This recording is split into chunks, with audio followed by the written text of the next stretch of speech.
mereka itu kan sudah tidak dzurriyyah Rasul, dan mereka sudah tahu, sudah diberitahukan bahwa silsilah mereka sudah terputus, tapi mereka masih mengkumandangkan bahwa dirinya adalah min dzurriyyati Rasul. Maka kita ini termasuk i'anatul bil maksiyah. Katanya Habib Lutfi luar biasa katanya. Justru kalau kita mau berangan-angan, habaib yang paling membahayakan itu Habib Lutfi. Saya sering dikocam habis-habisan tentang ini. Karena Habib Lutfi ini beliau tidak sekeras Habib Rizik. Kalau Habib Rizik walaupun keras,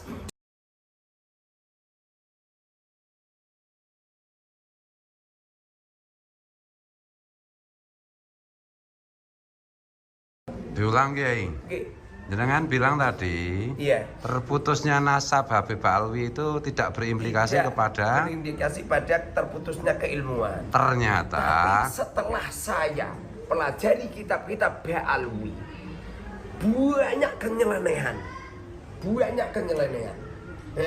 banyak beberapa kisah-kisah khurafat, banyak beberapa fatwa-fatwa yang ngawur. Seperti contoh ya, ada kitab kitab Ba'alwi terkenal itu di Indonesia, yang terkenal itu, di situ beliau berfatwa hukumnya tidak boleh menikahi Syarifah, Habibah, nggak boleh.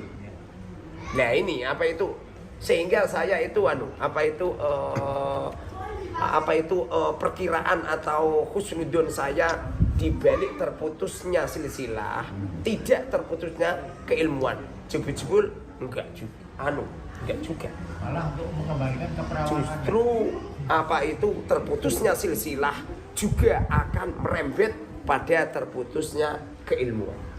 contoh di Simtu Duror di Risalah Contohnya ya di Simtu Duror ya. Simtu Duror itu ada sebuah perkataan yang artinya begini.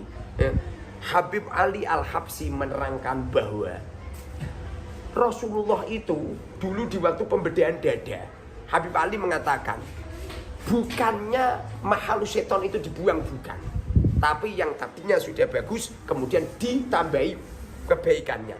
Ini bertentangan dengan cerita yang disampaikan oleh Rasulullah di Sahih Bukhari dan Sahih Muslim, dan di kitab-kitab hadis banyak, di mana Rasulullah cerita kalau mahalus setonnya dibuang. Sementara di Simtu Duror enggak, mahalus setonnya enggak dibuang. Ini ada sebuah kisah yang bertentangan, yang berlawanan, sehingga menurut pemahaman saya, sesungguhnya di saat kita mengatakan terputusnya silsilah Ba'alwi, kalau kita melihat Simtu Duror juga terputusnya keilmuan Simtu Duror. Bahkan ada banyak lah kitab-kitab Ba'alwi yang nyeleneh banyak. Tidak perlu saya jelaskan kecuali kalau ada kitabnya tak terangkan. Jadi terputusnya nasab Habib Alwi itu menjadi pembuka terbongkarnya ajaran-ajaran sesat di kitab-kitab yang di karya-karya tulis Ba'alwi. Oh iya, gitu. Di karya-karya Ba'alwi. Setelah saya renungi dengan sungguh-sungguh Kiai. Setelah saya renungi, di waktu kita itu sudah mengatakan bahwa Habib itu tidak dzurriyyah Rasul.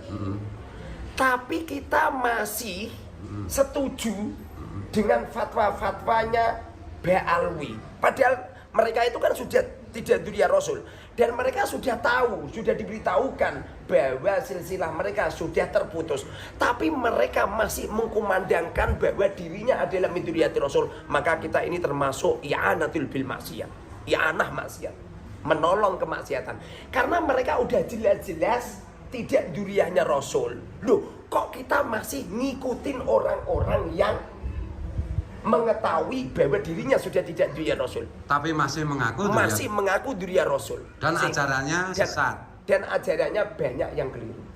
Sehingga apabila kita ini ngikut mereka, sesungguhnya kita bagian daripada nulung kemaksiatan mereka, karena mereka itu adalah orang yang menipu atau yang ngaku-ngaku sebagai dzurriyyah Rasul.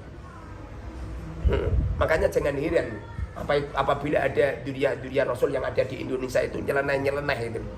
Jangan heran itu. Banyak lah. Katanya Habib Lutfi luar biasa katanya. Justru kalau kita mau berangan-angan, habaib yang paling membahayakan itu Habib Lutfi. Nah, saya sering dikocam habis-habisan tentang ini. Karena Habib Lutfi ini beliau tidak sekeras Habib Rizik. Kalau Habib Rizik walaupun keras, di waktu ada hal-hal yang tidak diinginkan, beliau kan lari ke Arab Saudi. Melarikan diri. Al-Kaburi. Tapi Habib Lutfi ini dengan suaranya yang Masya Allah, Lembut.